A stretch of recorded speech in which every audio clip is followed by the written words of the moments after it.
L-isfond ta' tkabbir ekonomiku li qed tesperjenza bħalissa Malta, il-Workers Union f'Mejju li għadda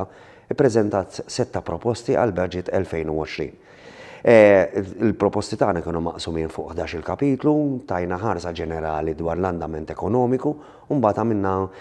7 proposti maqsumin fuq setturi differenti: ekonomija, edukazzjoni, infrastruttura, relazzjoni industrijali, kundizzjonijiet tax-xogħol, pensjonijiet, ambjent, għawdex,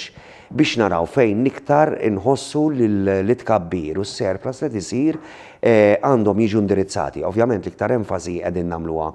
fuq il-kundizzjonijiet tax-xogħol fejn qegħdin ngħidu li l-ħaddiema tal-kuntrattur li jaħdmu mal-gvern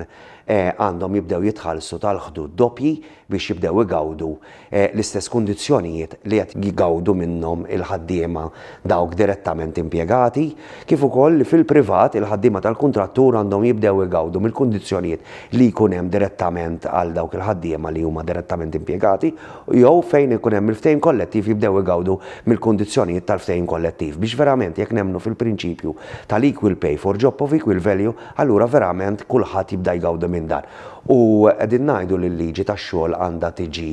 modernizzata, issa llum il-liġi tax-xogħol saret waħda antika minħabba li d-dinja tax-xogħol qed tagħmel pass maġġel ħafna u qed tinbidel. Qegħdin ngħidu li l-Works Regulation Order għandhom jiġu aġġornati biex verament ikunu mera tar-realtà tax-xogħol f'kull settur ekonomiku li għandna. Qegħdin ngħidu li l-rata ta' tnaqqis ta' taxxa fuq il-part-time u l-overtime għandha tinżel minn 15 għal 10%, kienet proposta li għamilna fl-2017 bħala Workers Union li kienet ġiet proposta mill-Workers Union News fl-2016.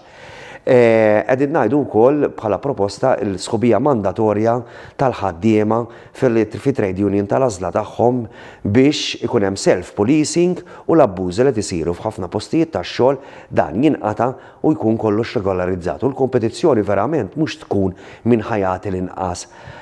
kondizzjonijiet imma tkun fuq effiċjenza, kompetenza u kondizzjonijiet tajbin tax-xogħol. Għandna diversi proposti dwar il-pensjonanti,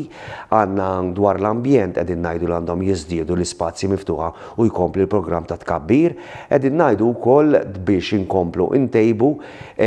u ninaqqas it-tniġġis qegħdin ngħidu li għandhom isiru sistema indipendenti ta' trasport mill-irħula tagħna għall-industrial estate direttament biex jinqata' iktar kollok l-għażla u l-opportunità li tmur bit-trasport pubbliku imma mhux bil-karozzi tiegħek biex hekk tnaqqas it-traffiku u tnaġġis u l-problema ta' parking. Qegħdin ngħidu wkoll li għandu jkun hemm iktar miżuri li jgħinu enerġija ħadra, postijiet ta' xogħol u kreazzjoni ta' impjiegi ħodor li jgħinu l-ambjent tagħna u iktar inċentivi biex dak li jkun jirrinunzja mill-karozza tiegħu li taħdem bil-fuel u ikun hemm iktar enerġija rinnovabbli. Biżgur ngħinu aktar l-ambjent bl-ammont ta' karozzi li għandna.